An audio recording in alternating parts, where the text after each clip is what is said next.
Everywhere we look, we're surrounded by signs, emojis, logos, road symbols, brand names, colors, even gestures. But what makes these things meaningful? Why do we instantly know what they mean, even though none of them speak in words? This is where semiotics comes in. Semiotics is the study of signs and how we create meaning. In the session, we'll explore what a sign is, how they work, and how ideas from iconography and form can help us to read the world around us in a richer and more critical ways. Semiotics is sometimes called the science of signs. It helps us ask, how do we know what something means?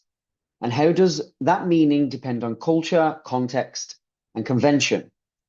We'll see how iconography helps us understand what an image represents, its cultural symbols and stories, and how form helps us to see how design and composition affect our emotions and perceptions. Together, these three tools, semiotics, iconography, and form, give us a powerful analytical framework for understanding how meaning is made in both art and everyday media. We'll be looking at three ways to analyze signs then. First, the Searle's model of the signifier and the signified, then Peirce's model of icon, index, and symbol. Then we will look at Barth's mythologies model, taken from his 1957 book of the same name. What is a sign? In semiotics, a sign is anything that communicates meaning.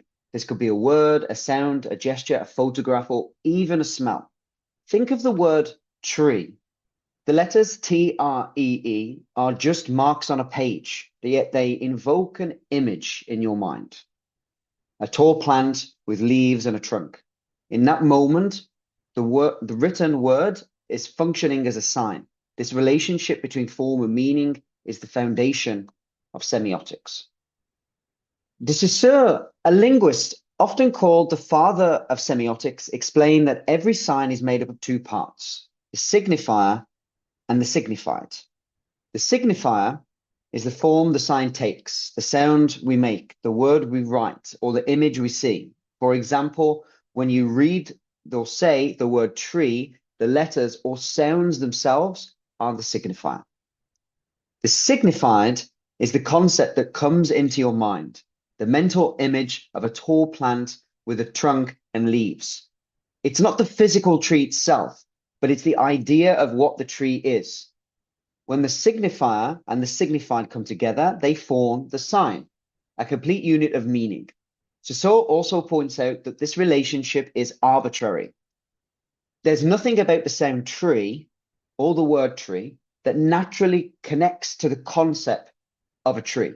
Different languages have different words for this, like arbol in Spanish and derevo in Russian, but they all refer to the same concept. Meaning then is not fixed in nature, it's created by people through culture and shared understanding. Charles Sanders Peirce, an American philosopher, developed another influential model. He divides signs into three categories. Icons are signs that resemble what they represent, like a photograph or an emoji face. Indexes have a direct connection to what they signify. Smoke is an index of fire. A footprint is an index of a person's presence. Symbols rely on convention or shared knowledge, like words, mathematical signs, or national flags. Most of our daily communication uses a mixture of all three of these. For instance, a road sign showing a falling rock is an icon because it looks like a rock, but it is also a symbol because we've agreed that it means danger might lie ahead. Understanding this helps us decode visual communication in art, media, and design. One of the most useful distinctions in semiotics is between denotation and connotation. Denotation is the literal surface meaning of a sign, what you immediately see. Connotation is the cultural or emotional association that comes with that sign. Myth, as described by Roland Barthes, represents the second order of meaning that builds upon these connotations. It transforms cultural meaning into something that appears natural or universal. In other words, myth disguises ideology as common sense. Let's take the example of a rose. The denotation is the literal meaning of the sign. A red rose is a flower with red petals and a green stem. The connotation, the emotional or cultural associations linked to that sign. Well, the red rose is associated with romantic love, passion, and desire. It may also connote beauty, devotion, or admiration. Myth, the ideological or cultural story that the connotation reinforces or naturalizes. The red rose becomes a myth of idealized romantic love. The idea that love is pure, natural, and timeless. This myth supports cultural narratives such as Valentine's Day, the belief in true love, and the commodification of romance. It naturalizes the link between romantic affection and consumer symbols, such as gifting roses as a proof of love. These connotations depend on cultural codes. In another context, the same rose might represent secrecy or even mourning. Semiotics reminds us that meaning isn't fixed, it's made through social and cultural interpretation. The Nike swoosh is one of the most recognizable symbols in global culture. Designed in 1971 by Carolyn Davidson, it was initially meant to invoke movement and speed, qualities associated with the Greek goddess Nike, the deity of victory. Over time, this symbol has transcended its literal function as a corporate logo to become a cultural icon representing aspiration, athletic excellence, and personal empowerment. A semiotic analysis of the swoosh reveals how form, iconography, and symbolic associations work together to produce meaning from beyond its visual simplicity. If we first then look at the Caesarean sign, the signifier and the signified. The signifier then, the visual form of the swoosh, is a single curved check line that tapers to a point. The signified at the most basic level is the idea of motion or movement. But at higher cultural levels, the signified expands to include victory, achievement, speed, and dynamic process. Saussure's model reminds us that the relationship between the signifier and the signified is arbitrary. There is nothing natural about a curved line meaning victory. This association has been constructed through a cultural convention, through sustained advertising, and through decades of consumer exposure. The meaning of the swoosh is not inherent in its form, it is learned. In Peirce's triadic model of icon, index, and symbol, the swoosh functions simultaneously as an icon that resembles movement, as the curve visually implies acceleration, similar to a wing or the trajectory of a sprint. Index, it points to athletic performance. Through this association with athletes and sports products, it signals real-world achievement. The swoosh becomes an index of exertion and energy. And also, it functions as a symbol. It is culturally learned. Over time, consumers have come to understand that the swoosh stands for Nike as a brand and for the values that it promotes: ambition, resilience, and victory. Thus, the logo operates on multiple semiotic levels simultaneously, which explains its extraordinary communicative power. It expresses an entire ideology into a single visual gesture. Through the lens of Barth's mythology, denotation, the literal meaning of the sign, is that a simple curved checkmark-like logo, typically in black and white, used to identify the Nike brand. The connotation or the cultural or emotional associations linked to the sign, as we've discussed earlier, invokes speed, motion, energy, athleticism. It also suggests success, dynamism, and effortlessness, qualities associated with sports performances and achievement. The myth, though, the ideological or cultural story that the connotation reinforces or naturalizes, or the Nike swoosh becomes a myth of individual empowerment and self-determination.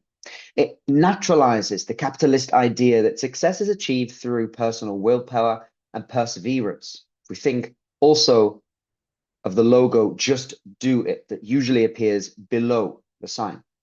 This myth obscures broader socioeconomic inequalities by framing athletic and life success as purely the result of individual effort. If we look at this now through an iconography lens, and we explain Panofsky's three levels of meaning, as we know, Panofsky is an art historian who proposed that every image or symbol can be interpreted across three successive levels: the primary level, the secondary level, and the intrinsic level, sometimes also called the pre-iconographical, the iconographical, and the iconological. This framework allows us to move from description to interpretation, revealing how visual forms encode cultural and ideological meaning. The Nike swoosh can be analyzed through each of these three stages. At the most basic level, this primary pre-iconographical level, the observer identifies what he's seen without attaching cultural or symbolic meaning. The Nike swoosh here is simply a curved tapered line rendered in monochrome. Its design is minimalist and abstract, no text, no features, no images of a shoe or an athlete. At this stage, the analysis focuses on the form, the rhythm of the line, its dynamic curvature, and its sense of directionality. Even without context, the mark evokes movement and flow through purely visual means.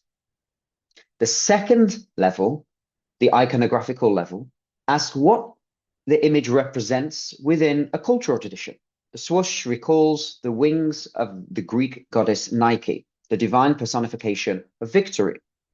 In classical iconography, wings symbolize speed, transcendence, and divine agency.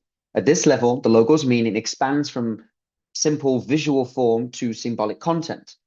The mark now evokes victory, flight, and athletic excellence, values central to both ancient myth and modern sport. At the third level, the iconological or intrinsic level, we uncover the underlying worldview or ideology that gives rise to these meanings. Here, the Nike swoosh operates as an iconological symbol of contemporary neoliberal culture. It embodies an ideology of individual triumph, meritocracy, and transcendence through effort, themes that dominate modern advertising and consumer identity. The slogan, often associated with this, "Just do it," reinforces this ideology by transforming the visual symbol into a moral imperative. Action, discipline, and personal empowerment are framed as universal virtues. At the deepest level, the swoosh functions not merely as a design element, but as a cultural myth in Roland Barthes' sense. It naturalizes the idea that human achievement is self-generated and limitless, masking the social and structural conditions that make such narratives possible. Panofsky's three levels of interpretations can be directly linked to semiotic theory because both have been described how meaning is built up on layers, from what we see to what we understand, and finally to what we believe culturally. At the first level, we focus on what is visually present: line, color, shape, composition. In semiotics terms, this is similar to the signifier, the physical form of the sign. At the second level, the iconographical or the intrinsic, we move from beyond the form to recognize what the image represents in culture. This is like the signified in semiotics, the concept or meaning attached to form. Finally, at the third level, the iconological level, we interpret the ideology behind the image. This parallels as well with Barthes' idea of connotation or myth, where meaning becomes naturalized and accepted as truth. Here, the swoosh embodies the modern cultural myth that success and progress come purely from individual effort, the just do it ideology. So Panofsky's framework gives us a visual method, while semiotics gives us a linguistic and philosophical one. But both describe the same process, how we move from form to symbol to cultural meaning. The form of the swoosh contributes significantly to its meaning. The line, the sweeping curve suggest motion, speed, direction. The thick to thin stroke and gradient produces a sense of momentum. The shape, the asymmetry makes it dynamic and forward moving, implying progress and energy. Space, its simplicity and isolation on most designs enhances its recognizability and universality. And the color, often rendered in black or white or neutral, or in red for passion and power, determines the emotional tone.